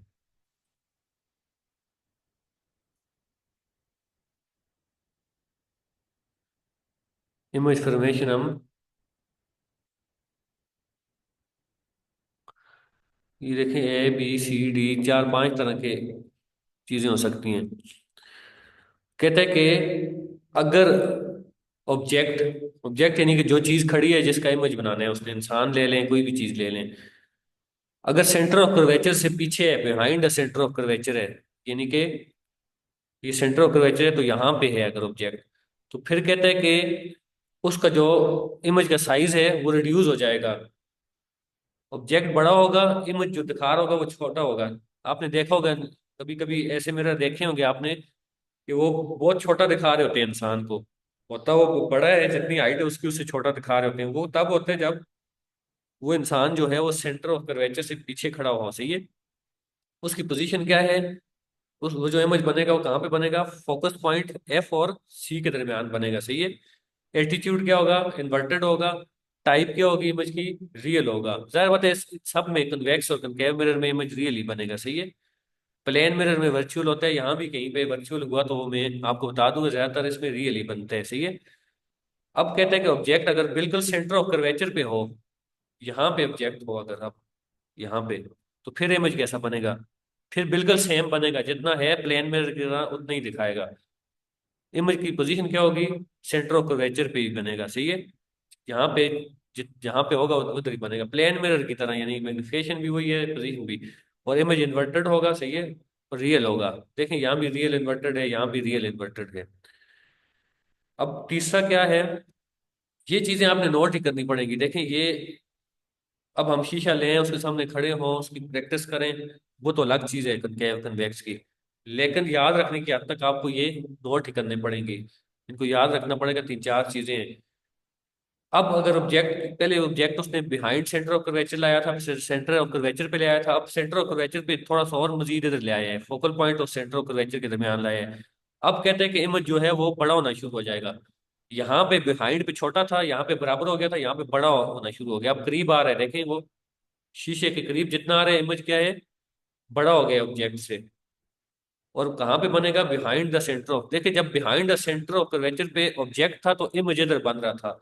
अब इमेज जो है वो, ऑब्जेक्ट इधर आ गया तो इमेज पीछे बनना शुरू हो गया बिहाइंड। तो बाकी वही होगा, रियल और इन्वर्टेड ही होगा इसमें भी। अच्छा, अब फोकल पॉइंट पे आ गया, बिल्कुल करीब आ गया है ऑब्जेक्ट, अब क्या होगा? अब कहते हैं कि अब इमेज बनेगा ही नहीं, सही है। या इतना बड़ा होगा कि वो इनफाइनाइट का नाम ले रहा है उसको। तो आपने याद रखना, ये इंपॉर्टेंट है, आपसे पूछ सकते हैं कि इमेज कहाँ पे नहीं बनता, ऑब्जेक्ट कहाँ पे हो तो नहीं बनता, सेंटर ऑफ कर्वेचर पे हो नहीं बनता, बिहाइंड हो नहीं बनता, दरमियान में हो नहीं बनता, या फोकल पॉइंट हो नहीं बनता। तो आपने याद रखने, फोकल पॉइंट पे बिल्कुल करीब आ जाए तो फिर इमेज नहीं बनता, या इन्फिनिटी पे बनता है, वो बनेगा भी तो नजर ही नहीं आएगा, सही है। ये देखें चार चीजें थी। अच्छा आखिरी भी है। अब फोकल पॉइंट और पोल बिल्कुल करीब ले आया उसके, अब क्या कहते हैं? इमेज लार्ज बनेगा, यानी कि बहुत बड़ा बनेगा, बिहाइंड द मिरर बनेगा, और अपराइट और वर्चुअल होगा। पीछे अब देखें चारों में, तीनों में इन्वर्टेड और रियल बन रहा था, चौथे में बन ही नहीं रहा था, और पांचवे में अब आखिरी सिर्फ एक में अपराइट बन रहा है और वर्चुअल बन रहे हैं। तो देखें पंच को तो आपने याद रखते हैं, फोकल पॉइंट पे बिल्कुल नहीं बनता, ये बहुत इंपॉर्टेंट है, यहाँ ये पूछ सकते हैं इन पांचों में से। बाकी कोई चीज भी पूछ सकता है कि किस जगह पे, ये भी पूछ सकते हैं कि वर्चुअल कहाँ पे बनेगा कॉनकेव में, तो वर्चुअल भी एक ही जगह पे बन रहे हैं, कहाँ पे, जब फोकल पॉइंट और बॉल के दरमियान होगा। और ये एक जगह है जहाँ बिल्कुल नहीं बन रहा, तो ये दोनों इंपॉर्टेंट है आखिरी वाली। और अब कन्वेक्स मिरर का देख लेते हैं, इसमें इतना ज्यादा उसने नहीं बताया हुआ। कन्वेक्स मिरर पे देखें, कह रहे कि कन्वेक्स मिरर पे उसने एक ही जगह पे करके बताया हुआ, उस तरह की पीछे वाले की तरह टाइप्स नहीं बताई हुई कि दरमियान में होगा तो कहाँ पे बनेगा, तो इधर होगा कहाँ पे बनेगा। कन्वेक्स कन्वेक्स मिरर उसने बहुत छोटा सा लिखा हुआ है देखें, और अलबत्ता इसके दो यूजेस लिखे हुए हैं, वो इंपॉर्टेंट है ज्यादा। तो बहरहाल कन्वेक्स मिरर में कहते हैं कि इमेज जो है वो स्मॉलर होगा ऑब्जेक्ट से, सही है, और between pole and focus point होगा, अपराइट होगा, वर्चुअल होगा, जिस तरह कॉनकेव की आखिर वाले में अपराइट और वर्चुअल बन रहा था। तो ये याद रखें, ये भी पूछ सकता है कि कन्वेक्स मिरर में इमेज कैसा बनेगा, अपराइट बनेगा, वर्चुअल बनेगा, दोनों का साथ पूछ सकते हैं, अपराइट रियल बनेगा, अपराइट वर्चुअल बनेगा, वर्चुअल रियल बनेगा, सॉरी वर्चुअल, यानी कि वो बनेगा, जो दूसरा होता है वर्चुअल और इन्वर्टेड बनेगा। तो ये घुमा फिरा के आगे पीछे करके चार ऑप्शंस दे के आपको पूछ सकते हैं, तो आपने हमेशा याद रखने, कन्वेक्स मिरर में हमेशा इमेज अपराइट और वर्चुअल बनता है, सही है। अब कन्वेक्स मिरर के फायदे क्या हैं, यूजेस क्या हैं, ये दो जगह यूजेस होते हैं, याद रखने। एक ये जो गाड़ी का शीशा होता है, देखें इसका मकसद ये होता है कि बड़ी चीज को छोटा करके दिखाना। अब मिसाल तौर पे ये शीशा है, ये हार्डली 6 इंचेस का होता है, तो इसके आगे इतना बड़ा ट्रक खड़ा है, अगर पीछे ट्रक आ रहा है, तो ये अगर उसको छोटा करके ना दिखाए, तो वो ट्रक का तो मुश्किल जो है वो, इस शीशे में कितना कुछ ट्रक आएगा फिर। तो इसलिए ये बहुत बड़ी चीज को देखें हमेशा छोटा करके दिखाएगा, इसमें इमेज कभी भी बड़ा नहीं बनेगा। ये एक नोट करना है। ये है कि यहाँ पे यूज होता है बड़ी चीज को छोटा करके दिखाना। देखें आप गाड़ी में जा रहे हैं, तो ये जो शीशे होते हैं, आपको पीछे बड़ी बड़ी गाड़ियां ट्रक आ रहे होते हैं, तो आपको इस शीशे के अंदर ही वो दिखा रहे होते हैं। दूसरा ये कहाँ पे यूज होता है, दूसरा ये यूज होता है इस तरह के जो खतरनाक मोड़ होते हैं। ये शायद इस्लामाबाद में कहीं लगा हुआ हो, बाकी तो पाकिस्तान में कहीं भी नहीं है, लेकिन ये खतरनाक मोड़ों में जब गाड़ी इस अभी मोड़ से गुजरी नहीं है, पहले ही वो दिखा देते हैं कि देखें मोड़ के आगे ये देखें नीचे दरिया है, क्या है। अगर मिसाल तौर पे ये शीशा छोटा करके ना दिखा रहा होता बड़ी चीज को, तो आपको तो नजर ही ना आ रहा होता आगे क्या है। तो बहरहाल ये इसके दो फायदे हैं। पूछ ले कि ये जो टर्न्स होते हैं, शार्प टर्न्स, या जो गाड़ी का शीशा होता है पैसेंजर, पैसेंजर मिरर भी कहते हैं उसको, और दूसरा मिरर होता है जो पीछे देखने के लिए, तो इसमें कौन सा मिरर इस्तेमाल होता है, तो कौन सा होता है, कन्वेक्स होता है, सही है।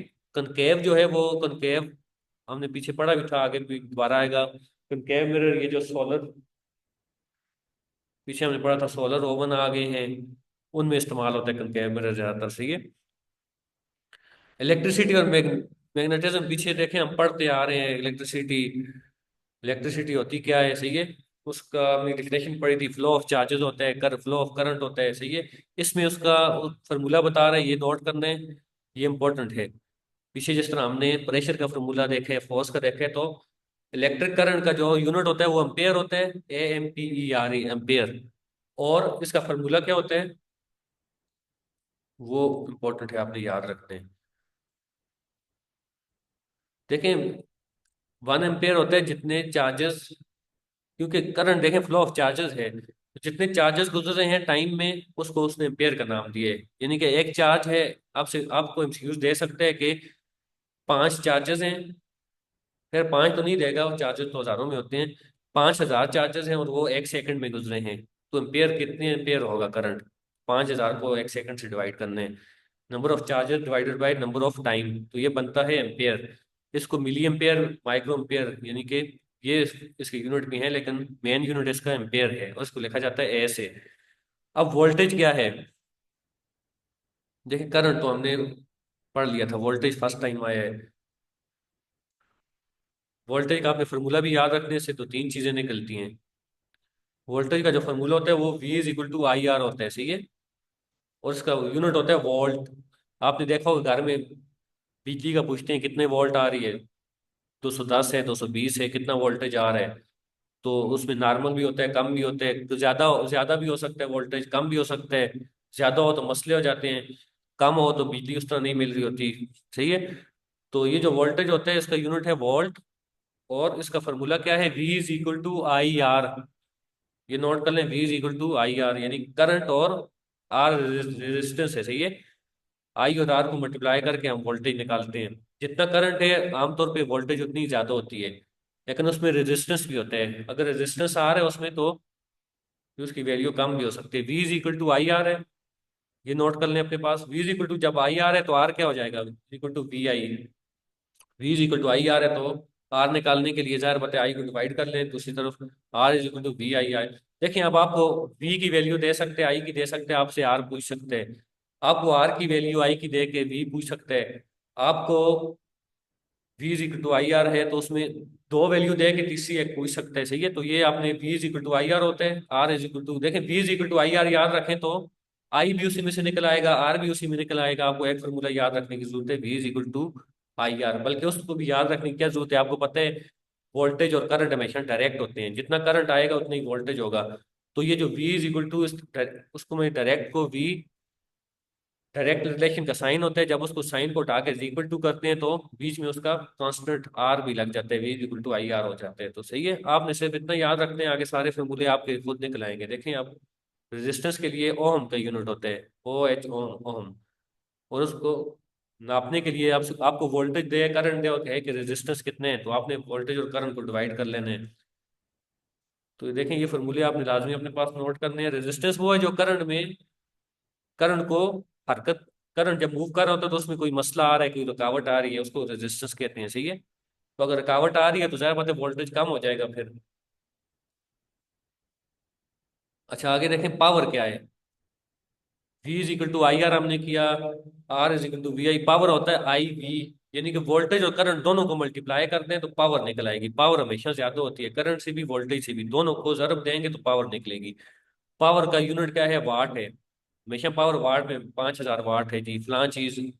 पूछते हैं ये मोटर कितने वाट की है, वो उसकी पावर होती है असल में। करंट और वोल्टेज को मल्टीप्लाई, अब आपसे वाट पावर पूछने के लिए भी आई दे वी दे और पूछे पावर कितनी है, या पी दे आई दे और पूछे वोल्टेज कितने है, तो आई को फिर इधर तकसीम करना पड़ेगा। तो ये फार्मूले देखें अब आ रहे हैं आगे, हम मैथ भी शुरू करेंगे तो ये फार्मूले आप सीखना शुरू कर दें, सही है।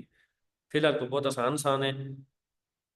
यूनिट ऑफ पावर बता रहे हैं वाट होता है। फिर देखें हमने पीछे चैप्टर में सेफ्टी डिवाइसेस पढ़ी थी कि जो सर्किट होता है उसके अंदर बल्ब भी होता है, तार भी होती है, बैटरी भी होती है, और एक और चीज हमने पढ़ी थी फ्यूज होते हैं। फ्यूज जो है बहुत पतली तार होती है, जब भी करंट पीछे से तेजी से आ जाए तो वो सबसे पहले जो पतली तार होती है वो गर्म होती है, गर्म होने के बाद पिघलती है, पिघल के वो फ्यूज को उड़ा देती है, जिसकी वजह से हमारी फ्यूज तोड़ जाते हैं। हम कहते हैं फ्यूज उड़ गए, फ्यूज तो वक्ती तौर पे उड़ जाते हैं लेकिन हमारी चीजें बच जाती हैं, कीमती चीजें होती हैं, मोटर होती है, फ्रिज होता है, उसको बचा लेते हैं।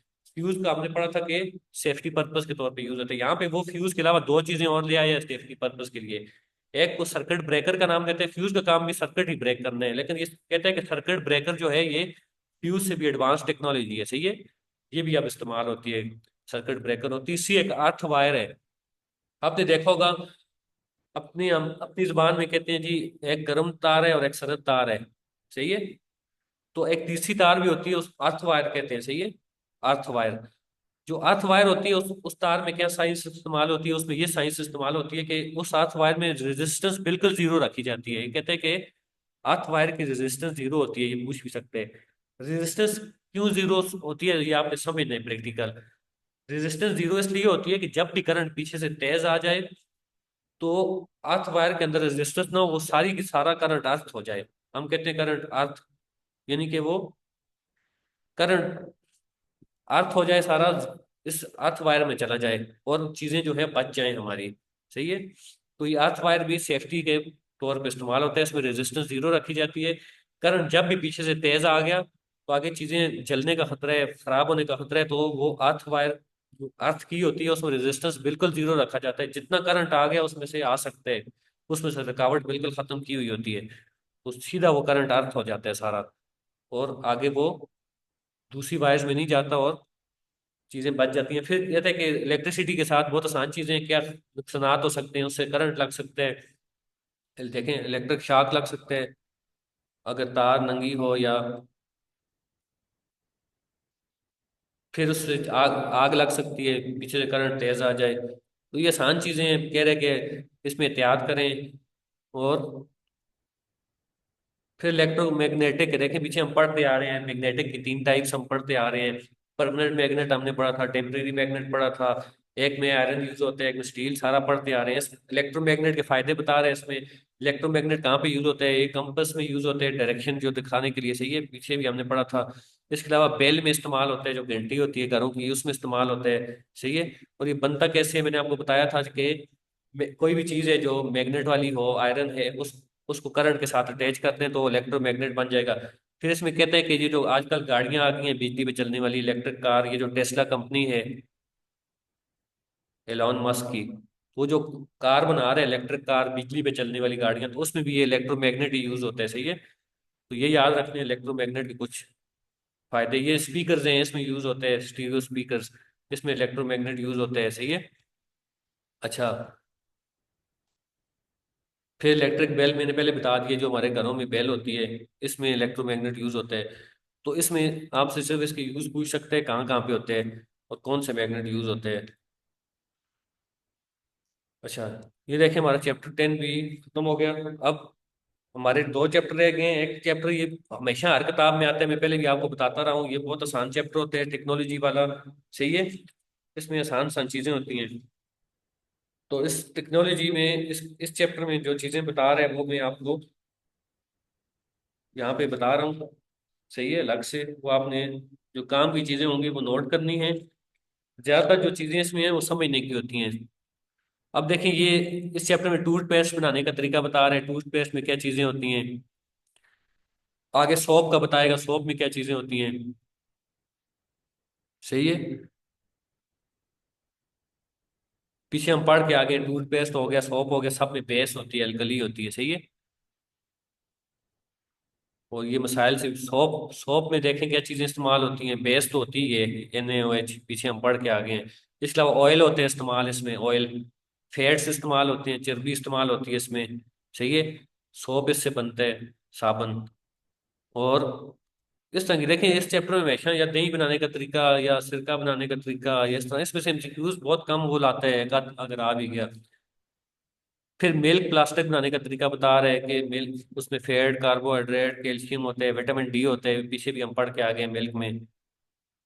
फिर उसमें एक प्रोटीन होता है मिल्क में, जिसको कहते हैं सेजीन, CASEIN, ये इंपॉर्टेंट है, ये नोट कर लें। ये जो चीज़ें इंपॉर्टेंट होगी वो मैं आपको अलग से बता दूंगा, सही है। ये पूरा चैप्टर पढ़ के भी उसमें से जो इंपॉर्टेंट चीज़ें हैं वो मैं आपको बता रहा हूँ। जो चीज़ें मुझे लग रहा है कि नहीं आएंगी, तो जाहिर बात है उसमें, ये देखें हमने पढ़ा था कॉनकेव मिरर, हम पढ़ के आ गए हैं, ये कुकर में इस्तेमाल होता है, सोलर कुकर आ गए हैं आजकल। कॉनकेव मिरर, यहाँ कन्वेक्स तो शीशों में इस्तेमाल होते हैं, गाड़ी के शीशे या वो जो लगे होते हैं शॉप में। तो सोलर कुकर का पूछ ले तो कॉनकेव मिरर इस्तेमाल होते हैं। पीछे हम इसके यूजेस उसने पिछले चैप्टर में नहीं बताए थे, तो यहाँ पे कुछ बता दिए हैं एक तो। अच्छा, फिर देखें इस तरह की चीजें, ये सोलर प्लेट्स और विंड टरबाइन कैसे बनते हैं, जो हम पीछे पढ़ा था, वहां से बिजली पैदा होती है। चीजें बनाने के तरीके बता रहे हैं इसमें, बनाना और होता है, इस्तेमाल और होता है चीजों का। अच्छा, इसमें फिर जो है मोटर कनेक्शन, DC मोटर होती है, तारें होती हैं उसमें। अच्छा, तो ये चीजें देखें इसमें। UPS कैसे इस्तेमाल होता है, ये थोड़ा सा इंपॉर्टेंट है, ये नोट कर लें। यूपीएस को कहते क्या है, यूपीएस को कहते हैं अन इंटरप्टेबल पावर सप्लाई, यानी कि इंटरप्ट करना किसी चीज, कहते हैं इंटरप्ट करना, यानी कि डिस्टर्ब करना या किसी चीज में रुकावट आना। तो अनइंटरप्टेबल होता है, यानी कि बिजली चली गई है तो कोई रुकावट नहीं आएगी, आपकी UPS ऑटोमेटिक चल जाता है, सही है। इसको कहते हैं अनइंटरप्टेबल पावर सप्लाई, सही है। तो उसमें थोड़ा सा आपको बिजली की स्पीड अगर स्लो हो जाए, पंखा लगा हुआ स्लो हो जाए या बल्ब थोड़ा सा, तो आपको पता लगता है बिजली चली गई है, वरना आपको बिल्कुल नहीं पता लगता।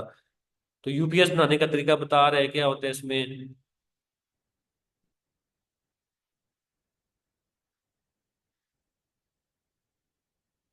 इसकी बैटरी, इसके साथ बैटरी होती है, सही है। तो देखें ये चैप्टर तीन चीजें टोटल निकाल के लाए हैं, देखें इसीलिए मैंने कहा है कि ये चैप्टर इतना इंपॉर्टेंट नहीं होता।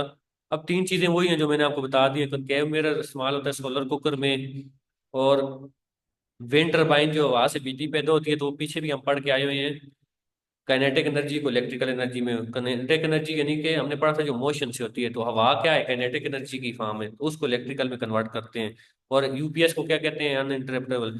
देखें ये तीन इंपॉर्टेंट चीजें हैं जो की पॉइंट्स में भी उसने डाली हुई हैं। तो बाकी ये टूथपेस्ट में क्या इस्तेमाल होता है, सही है। ये चीजें आपने देख लेनी है, एक्सरसाइज एक्सरसाइज में है। विच मिल्क में क्या इस्तेमाल होता है, और सोलर कुकर में कनकेव मिरर होता है, सही है। विंड टरबाइन में काइनेटिक एनर्जी इलेक्ट्रिकल में कन्वर्ट होती है, सही है। तो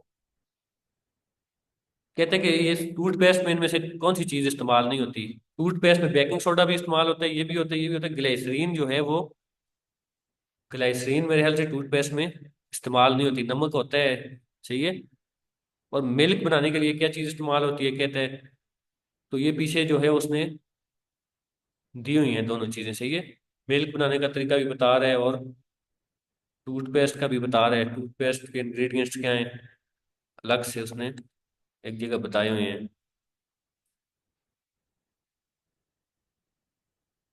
तो इसको देख लेते हैं, इंग्रेडिएंट्स भी देख लेते हैं। ये बता रहे हैं मिल्क, प्लास्टिक मिल्क बनाने का तरीका। इसमें मिल्क होता है, विनेगर होता है, सही है।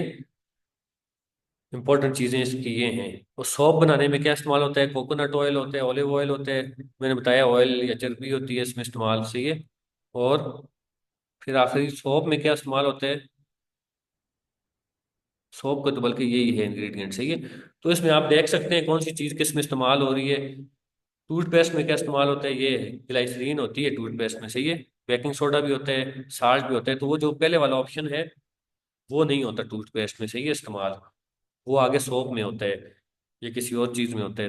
तो एक्सरसाइज भी देखें हमारी इस तरह इसमें कंप्लीट होगी, ताकि आपको पता लग जाए कि कोई भी जरूरी चीज़ इस चैप्टर में हमारी नहीं रही। ये चैप्टर जो है इसमें काम की दो चार ही चीजें होती हैं टोटल।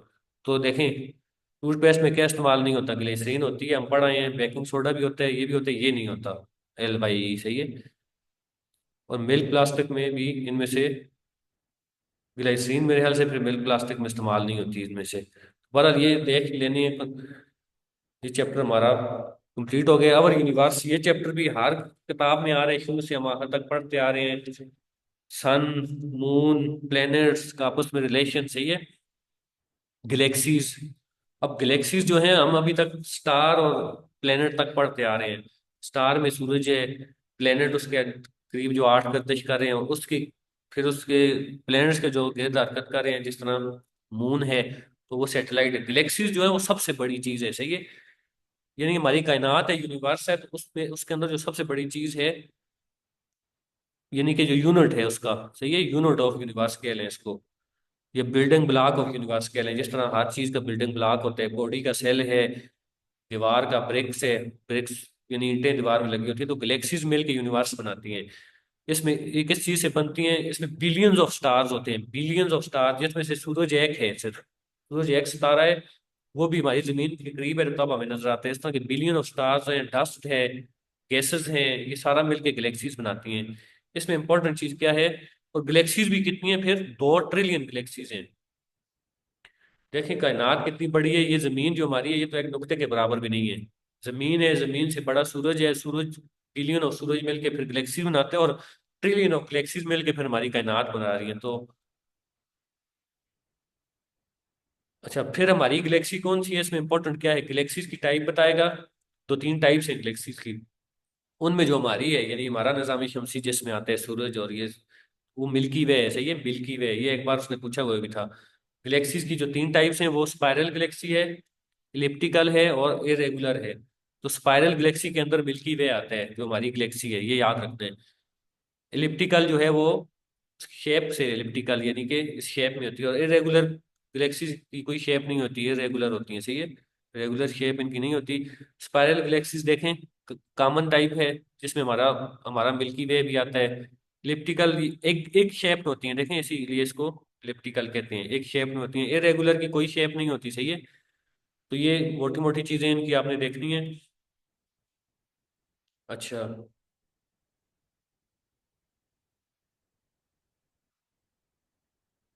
गैलेक्सीज जो है वो बिल्डिंग ब्लॉक ऑफ यूनिवर्स भी है, ये याद रखते हैं। उसमें पीछे पूछ सकते हैं स्टार है, प्लेनेट है, क्या है बिल्डिंग ब्लॉक ऑफ यूनिवर्स। फिर देखें, स्टार कहते हैं कि ये जो स्टार है या प्लेनेट है या कोई भी चीज है, इनकी हर चीज को जवाल है, सही है, हर चीज खत्म हो जाएगी। ऐसा नहीं है कि सूरज है तो हमेशा से रहेगा, सूरज की भी एक मुद्दत है। बिलियन ऑफ स्टार्स हैं सूरज के अलावा, कुछ कुछ अपनी उम्र गुजार के खत्म हो गए हैं, उनको डवार्फ कहते हैं, हमको भी पढ़ेंगे। कुछ जो है वो सूरज भी एक टाइम आएगा, बेशक उसमें बिलियन बिलियन ईयर्स लगे, एक टाइम आएगा सूरज भी खत्म हो जाएगा। हर चीज तो जवाल है, सही है। तो ये सूरज के ऊपर जो ये प्रोसेस हो रहा है फ्यूजन का, और ये जो हमें एनर्जी दे रहा है, तो ये एनर्जी एक टाइम आएगा ये खत्म हो जाएगी, सही है। तो सूरज की पैदाइश कैसी होती है, सही है, वो बता रहा है किस चीज से बनता है। कहते हैं कि when gaseous clouds contract due to pull of gravity, मुख्तलिफ गैसों का इसमें अमल होता है, सही है। ये देखें, ये जब कोई भी सितारा खत्म होने पे आता है तो सबसे पहले उसका कलर चेंज होके ये हो जाता है, यानी कि उसको कहते हैं red, red giant, RED, red giant. ये सुर्ख कलर में हो जाता है। ये पहली फेज है कि वो खत्म हो रहा है, उसका टाइम आ गया है खत्म होने का। फिर आखिर में जब मजीद वो खत्म होने पे आता है तो बिल्कुल वाइट ड्वार्फ ये बन जाता है। इसको उसने नाम दिया वाइट ड्वार्फ का, सही है। तो ये सूरज भी जब खत्म होने पे आएगा तो सबसे पहले वो इस शक्ल में बन जाएगा, और फिर आखिर में बिल्कुल ये गायब हो जाएगा, ये वाइट ड्वार्फ बन के। उस पर टाइम लगता है। सूरज कहते हैं कि 4.5 बिलियन ईयर पुराने हैं, 4.5 बिलियन ईयर पहले बना था। इंसान तो बहुत बाद की बात है, ठीक है। तो कहते हैं कि इसने तकरीबन अपनी आधी आधा फ्यूल यूज कर दिया है। इसके अंदर फ्यूल है ना, 4 बातें तो बनाई हमें देते हैं, तो उसके अंदर तो कहते हैं कि 5 बिलियन साल और रहेगा। 5 बिलियन तकरीबन पूरे कर दिए इसने, 5 बिलियन और रहेगा, फिर ये खत्म हो जाएगा। उसके बाद जो भी होगा। और ये लाइफ ऑफ सन देखें, पूरा वही बता रहे हैं कि 4.6 बिलियन साल पहले इसकी पैदाइश हुई थी, फिर ये इसके ऊपर जो प्रोसेस हो रहा है ये हमें एनर्जी दे रहे हैं। एक टाइम आएगा आस्ता आस्ता ये खत्म हो जाएगा। ये ब्लैक होल है, ये जो दरियाफ्त हुआ है कुछ अर्सा पहले, ये क्या है। कहते हैं कि if initial mass of the star is more than 5 times the mass of the solar मास, यानी कि जो जब भी सितारा बनता है उसका उसका मास अगर 5 टाइम हो सोलर मास से, तो ये जो रेड जाइंट होता है, सही है, ये ब्लैक होल बन जाता है। फिर ये क्या बन जाता है, ब्लैक होल। वरना हमने पढ़ा था रेड जाइंट जो है व्हाइट ड्वार्फ बनता है, सही है। तो the massive star goes through uncontrolled contraction because of the inward pull of the gravity. The contraction of the star continues until the star becomes so dense that nothing, no, not even light, can escape from its gravity. Thus, it appears black and is therefore black hole. Black hole बनने का अमल वही है। Red giant के बाद अगर उसका मास, initial mass जो है वो 5 टाइम ज्यादा है, तो वो फिर ब्लैक होल बनेगा, सही है। तो ये याद रखते हैं इसमें। फिर डेथ ऑफ द सन, सूरज का फिर वही बता रहे हैं कि 5 बिलियन साल और रहेगा, सही है। फिर पहले रेड जाइंट बनेगा, फिर आखिर में जाके 2 बिलियन साल रेड जाइंट के तौर पे रहेगा। हो सकता है उसके काम करना उस तरह वो काम भी फिर ना करे, फिर आखिर में जाके वाइट डवार्फ बन जाएगा और खत्म हो जाएगा सूरज। तो इसमें ये चीजें बता रहे हैं। फिर टेलीस्कोप, माइक्रोस्कोप का मतलब है चीज, छोटी चीज बड़ी करके देखना माइक्रोस्कोप में, और टेलीस्कोप का मतलब है बड़ी चीजें जो दूर दूर वाली हैं वो करीब करके देखना, सही है। जिस तरह हम टेलीस्कोप से चांद, सितारे, इस तरह की चीजें देखते हैं, ये चांद नजर आ गया नहीं आ गया, ये सारी चीजें। और टेलीस्कोप कहते हैं कि एडविन हब्बल एक साइंटिस्ट है, उसके नाम पे 1990 में लॉन्च हुई थी, सही है। हबल स्पेस टेलीस्कोप ये सबसे एडवांस टेलीस्कोप है, और इसी के जरिए मेरे ख्याल से इन्होंने ब्लैक होल भी देखा था और ये चीजें भी। तो बहरहाल ये इस चैप्टर में इस तरह की चीजें हैं, गैलेक्सीज की कितनी टाइप्स हैं याद रखनी है, हमारा जो सोलर सिस्टम है वो किस गैलेक्सी के अंदर आता है, सही है, वो याद रखना है।